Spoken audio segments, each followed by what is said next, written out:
আমি শেখ হাসিনাকে ফ্যাসিস্ট বলি না, আমি রিপিটেডলি একটা কথা বলেছি, আমরা যদি শেখ হাসিনাকে ফ্যাসিস্ট বলি টু সাম এক্সটেন্ট আমরা তাকে সম্মান করি। একজন সাইকোপ্যাথ কিভাবে মানুষকে টর্চার করতে পারেন দারুণ সব নজির এখানে আছে, নজির পাওয়া গেছে। খুব নিখুঁত জাদুঘর হয়ে গেছে সেটা বলছি না, এটা একটা ইভলভিং প্রজেক্ট। আমরা দেখতে থাকবো, নতুন নতুন ভাবনা আসবে, কারণ আমি দেখেছি আমি যখন প্রতিবার গেছি নতুন কোনো একটা চিন্তা মাথায় হয়তো এসছে, এবং আমরা চেষ্টা করব যারা এটা দেখবেন প্রত্যেকে এটার ফিডব্যাকও দিতে থাকবেন, যাতে আমরা এই জাদুঘরটাকে আমাদের স্বপ্নের মতো করে সাজিয়ে তুলতে পারি। তো আমরা আসলে এখানে কী প্রদর্শন করতে চাইছি, এখানে আসলে দুটা বলা যায়। একটা হচ্ছে একজন মাফিয়া কিভাবে হয়ে উঠতে হয়। আমি শেখ হাসিনাকে ফ্যাসিস্ট বলি না, আমি রিপিটেডলি একটা কথা বলেছি, আমরা যদি শেখ হাসিনাকে ফ্যাসিস্ট বলি টু সাম এক্সটেন্ট আমরা তাকে সম্মান করি। আই রিপিট, একজন মাফিয়াকে ফ্যাসিস্ট বলা মধ্যে খানিকটা সম্মান দেয়া হয়। ফ্যাসিস্টের একটা রাজনীতি আছে। Sheikh Hasina specially post 2018 became an আটার মাফিয়া। টেক্সট বুক এক্সাম্পলের যে চেকলিস্টগুলো আছে মাফিয়া রেজিমের মিলে যায়। সো নিচতলায় আমরা দেখানোর চেষ্টা করেছি কীভাবে ওভার দ্য ইয়ার্স অপ্রেস করে টর্চার করে মাফিয়া হয়ে ওঠা যায়। এবং একটা কথা খুব জরুরি, আমরা যেন এই ভুলটা যেন করে না ফেলি, কারণ এই লড়াইয়ের একজন গুরুত্বপূর্ণ পর্যবেক্ষক বা মনোযোগী পর্যবেক্ষক হিসাবে আমি বলবো এই লড়াইটা শুধু জুলাইয়ে হয়নি। সে কারণে এই জাদুঘরের নিচতলায় কিভাবে ওভার দ্য ইয়ার্স তার বিরুদ্ধে ফাইট হয়েছে, কিভাবে বিভিন্ন রকম মানুষ, বিভিন্ন শ্রেণী পেশার মানুষ সেখানে লড়াই করেছেন, সেই ইতিহাসগুলো আমরা ধরে রাখার চেষ্টা করেছি। আবার এটাই পাল্টা কিভাবে একজন ডিকটেটর হয়ে ওঠা যায় সেটাও কাউকে না কাউকে পথ দেখাতে পারে।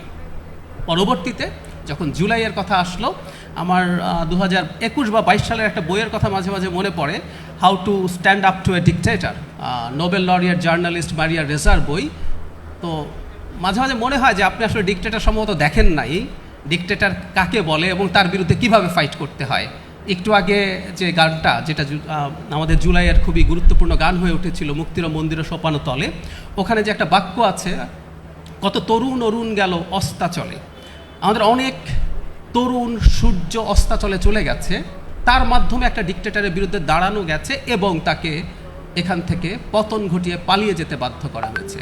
সো অনেক ইতিহাস আছে এর পেছনে। আমি আশা করি এই জাদুঘর শুধু বাংলাদেশের জন্য না, পৃথিবীর জন্য, আবারও বলছি, একজন কিভাবে ডিকটেটর হয়ে ওঠে, একজন মানুষ কিভাবে মাফিয়া হয়ে ওঠে, একজন সাইকোপ্যাথ, আমি আবারও বলছি, একজন সাইকোপ্যাথ কীভাবে মানুষকে টর্চার করতে পারেন, লিখে রাখতে পারেন, সেগুলো দারুণ সব নজির এখানে আছে, নজির পাওয়া গেছে।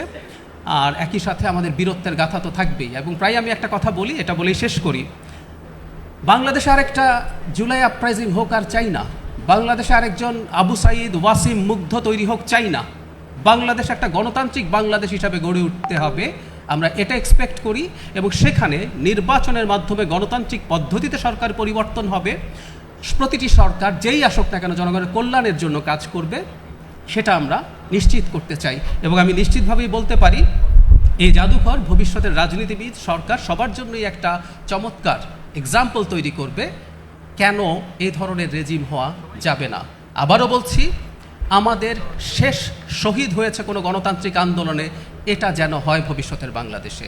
শেষ গণ অভ্যুত্থান যেন এটাই হয় বাংলাদেশের ইতিহাসে।